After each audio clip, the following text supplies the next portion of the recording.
The weight of the microscopic proof. The ambient hum of the comparison microscope always sounded like a ticking clock to Captain Laurance Makgotloe. For 20 years, his office at the South African Police Service Forensic Laboratory in Pretoria was a sanctuary of absolute truth. Striations on a lead bullet did not lie. Firing pin impressions on a brass casing left an unforgeable signature. To the courts, Laurance's word was the gospel of science. On this particular evening, the twin circular viewports of his microscope held 20 spent cartridges from the murder scene of Armand Swart.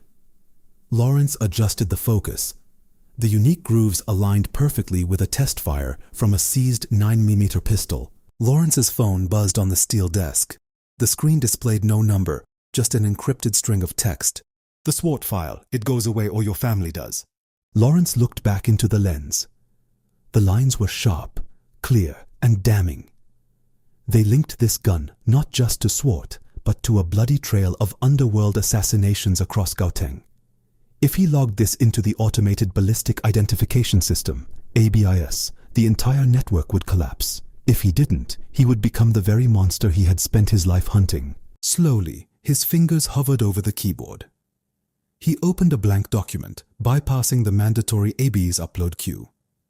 He began to type a report, deliberately shifting the microscopic measurements just enough to render the match inconclusive. The allegedly betrayal had begun. The parallel ledger. Months bled into years. What started as a desperate act of survival soon mutated into a lucrative, toxic habit. Laurance allegedly became the invisible ghost in the machine of justice.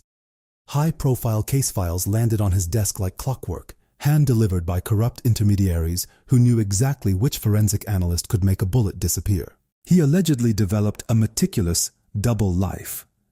In the light of day, he was the seasoned veteran, guiding junior officers through crime scenes. In the dark, he kept a secret ledger in his mind. He knew the truth behind the 2018 hit on a prominent businesswoman, where a husband's hired guns walked free because Laurance's report deemed the ballistics substandard and unmatchable.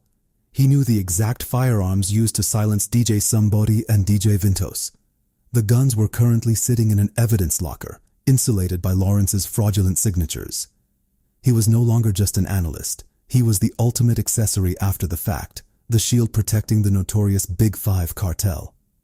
Every bribe allegedly deposited into his hidden accounts felt like a heavy stone. He stopped looking colleagues in the eye. The badge on his chest, once a source of immense pride, now felt like a brand of shame. The gathering storm. The collapse of Laurance's empire started with a knock that didn't come in the night, but a summons that arrived in the glaring afternoon sun. The Madlanga Commission of Inquiry had begun pulling at the frayed threads of the justice system, and the Swart case had been reopened. An independent laboratory had retested the 20 cartridges. The results were a flawless match to 30 different violent crimes. Laurance sat in the hot seat of the commission, the sweat pooling at the collar of his blue SAPS uniform. The evidence presented by the evidence leaders was devastating. They showed how he had systematically kept reports away from his line managers, how he had intentionally bypassed the automated tracking networks. He tried to rely on technical jargon, speaking of equipment calibration errors and marginal variances. But his voice trembled. The illusion of the bumbling, overworked civil servant dissolved under the glare of the television cameras. He was exposed. That night, Laurance sat in his Pretoria home. The lights turned off. He didn't pack a bag. He didn't try to run. He knew the cartel would kill him if he fled, and the state would cage him if he stayed. The silence of his house was deafening, replacing the familiar hum of his lab microscope. The final verdict. At dawn, the heavy thud of tactical boots shattered the morning quiet. The Madlanga Commission's recommendations task team didn't use the front doorbell. They breached the door with the practiced efficiency of men who knew exactly who they were looking for. Laurance stood up from his armchair, raising his hands before the first flashlight beam hit his face. "Captain Laurance Makgotloe," the arresting officer declared, his voice echoing in the hallway. "You are under arrest for accessory after the fact to murder, defeating the ends of justice and unlawful possession of ammunition." As they handcuffed his wrists behind his back, an officer searched his desk, pulling out a box containing 38 live rounds of unlogged ammunition, the final, sloppy remnants of a compromised career. Led out to the waiting police van, Laurance looked up at the Pretoria sky. The flashing blue lights cast a rhythmic glare across the neighborhood. For 20 years, those lights meant he was the protector.